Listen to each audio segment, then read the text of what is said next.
Assalamualaikum semua. Okey, apa cerita Artitri hari ni? Jom layan.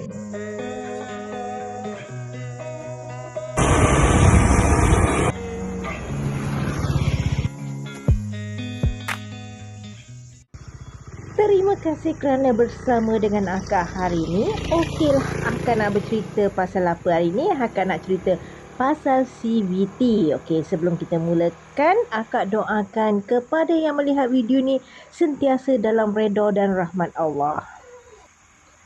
CVT ataupun dengan kata lain dia adalah Continuously Variable Transmission ataupun dalam bahasa Melayu dia agak pelik sedikit iaitu transmisi kebolehupayaan berterusan.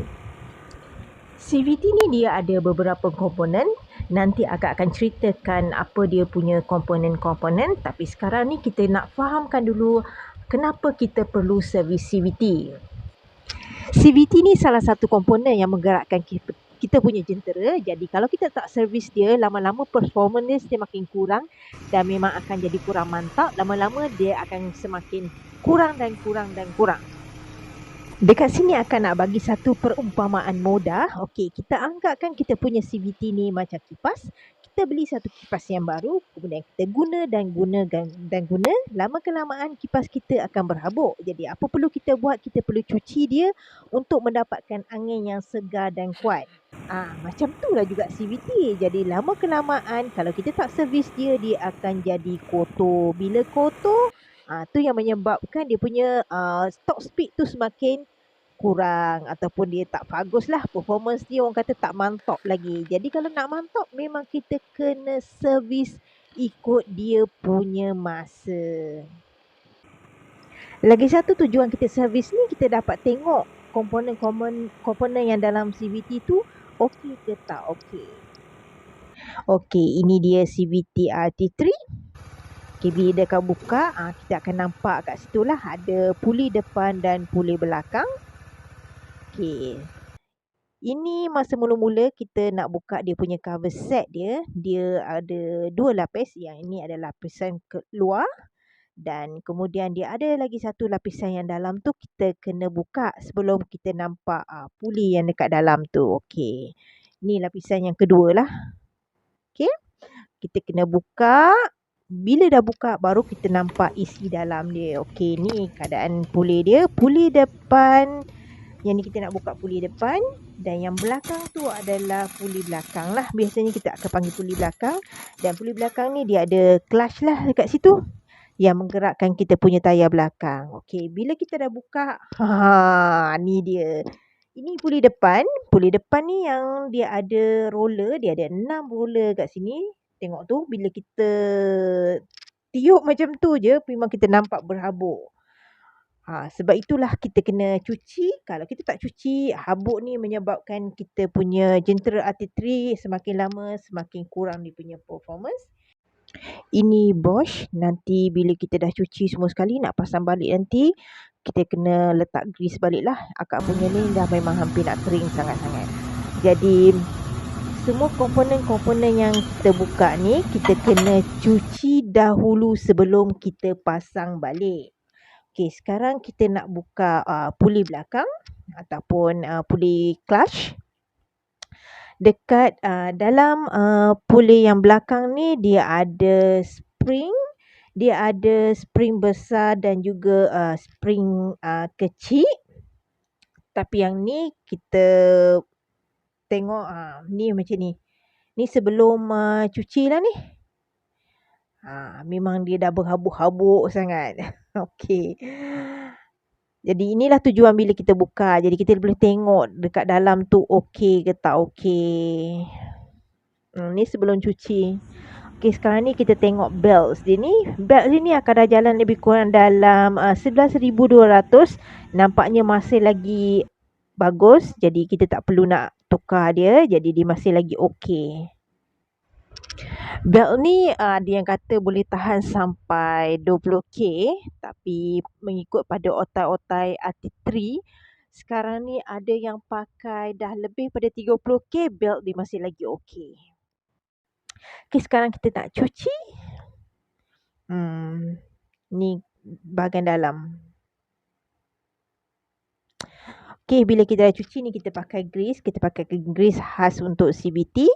Semua part-part ni semua kita kena cuci.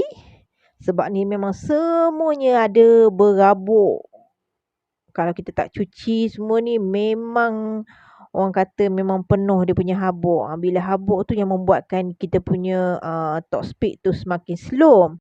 Jadi kalau kita punya performance ataupun kita punya top speed tu tak bagus, jadi bermakna mungkin CVT kita ni kotor.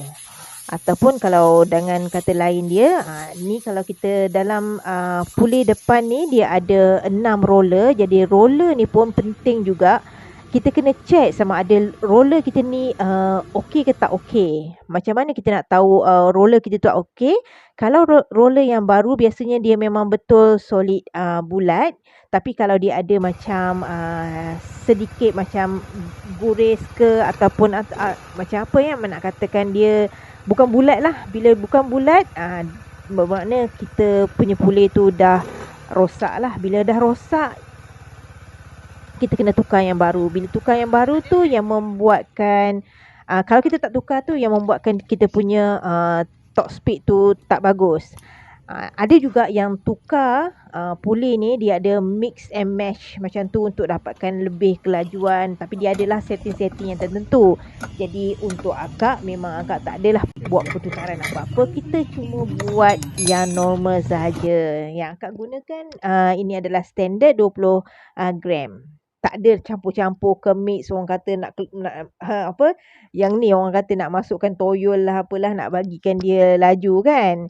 Okey, lepas tu kita buka juga masa kita servis tu kita buka juga ke atas tu dia ada filter. Sekarang ni kita nak buka filter nak tengok okey ke tak okey. Kalau dia kotor kita kena cuci juga. Jadi akak punya filter ni bila buka tu nampaknya dia cantik lagi. Bila dah cantik tu okey lah.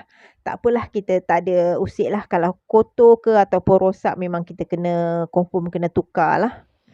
Okey, inilah dia cerita pasal akak punya CVT ni. Jadi akak nasihatkan kalau yang nak servis CVT ni mesti kena ikut secara berkala. Jadi dia punya part yang perlu dicek adalah seperti roller. Kalau rosak kena tukar baru. Lepas tu yang belt ni memang sangat penting. Okey, kalau dia dah rekah ke apa, wajib je lah tukar walaupun dia masih lagi belum 20K. Lepas tu kita kena tengok dia punya grease. Grease tu jangan sampai kering lah. Kalau nak lebih elok, grease yang tahan heavy duty lah orang kata, yang boleh tahan panas. Slide piece pun kita kena check dia di kedudukan dia dekat belakang puli depan tu, dia ada dekat kelawar tu, kat situ ada slide piece. So yang tu pun kena check. Kebiasaannya kita servis CVT ni setiap 5,000 km. Okey, ataupun dengan lebih senang kalau kita nak ingat, setiap 2 kali kita tukar engine oil. Bila time kita tukar gear oil tu, kita servis tu CVT tu. Macam tu lagi senang nak ingat. Ataupun kalau kita nak buat 5,000 pun boleh juga. Terpulang pada kita mana satu yang kita rasa mudah supaya kita sentiasa servis CVT. Selain pada tu ada juga orang tengok cara dia punya ride. Mungkin kalau dia ride tu banyak ataupun jauh ataupun kerap, mungkin lebih kerap lah dia kena servis. Itu terpulang pada masing-masing macam mana cara penjagaan CVT. Semoga apa yang akak share kali ni dapat memberi manfaat, dan juga sekiranya akak ada buat kesalahan, contohnya salah dari segi penerangan pasal CVT ni, kepada sesiapa yang tahu bolehlah tulis komen kat bawah dan boleh akak perbetulkan sekiranya ada kesalahan. Okeylah. Akak rasa setakat ini sahaja untuk kali ini. Jumpa lagi di next video. Assalamualaikum.